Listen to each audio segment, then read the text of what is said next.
What is up everyone, my name is Pudgy Boy and welcome to a guide for the final boss in Rogue Legacy.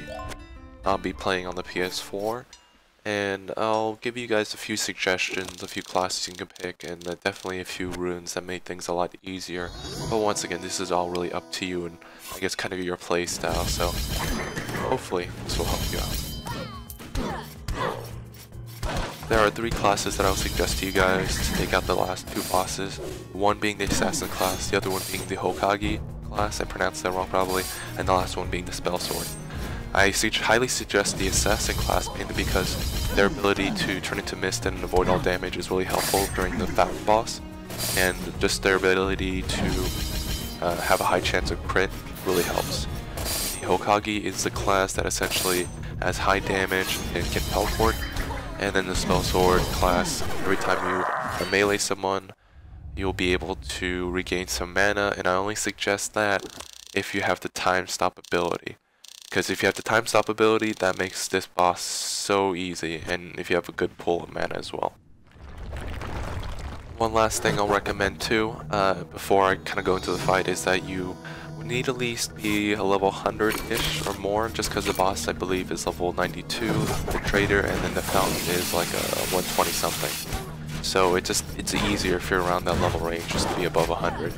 And my last suggestion is to have at least 2 sprint runes. Those will definitely help you evade a lot of his attacks. The Traitor Johannes has 3 abilities other than slashing with his sword. One of them is with his axe. He throws multiple axes in the air.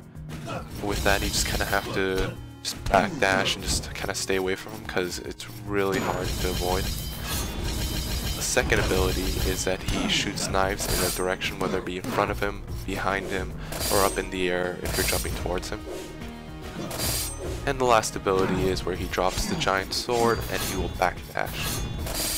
The Traitor, like all other bosses, will be very offensive, so just play it safe, get in a slash when you can, and then backdash out.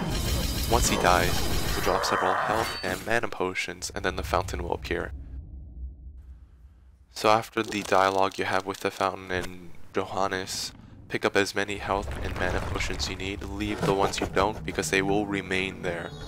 Now prepare for the fight with the Fountain, which is much harder.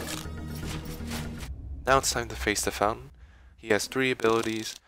2 of them are very manageable, one of them it's very hard to avoid. That's why I like picking the Assassin or the Hokage, because they can avoid them with ease. The most annoying ability he'll use is he'll teleport to either side of the room and shoot swords horizontally. I think I'm saying that wrong.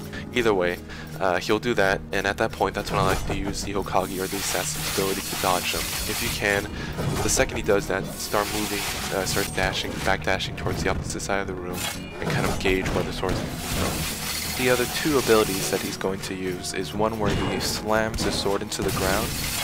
That can be easily avoided by just double jumping, possibly triple jumping. You can also get a few slashes in. And then the very last ability he'll use is where he actually raises his sword up in the air, and he'll actually raise swords up from the ground vertically. And there's like a 1.5-second delay, so there's a lot of time for you to actually dodge them.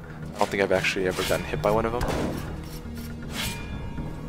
When the Fountain actually attacks you with his sword, there's a slight delay, so you can actually slash him once or twice and back out. And with those tips, guys, hopefully it helped you kind of narrow down how you want to take down this boss. He is irritating, but he definitely is beatable. If you guys have any tips or strategies that helped you defeat the final boss in a quicker fashion or more efficiently, please let me know in the comment section below. I really do appreciate you guys watching, and I do hope that you guys can take down this boss. But with that, thanks a lot guys for watching, and I'll see you next time.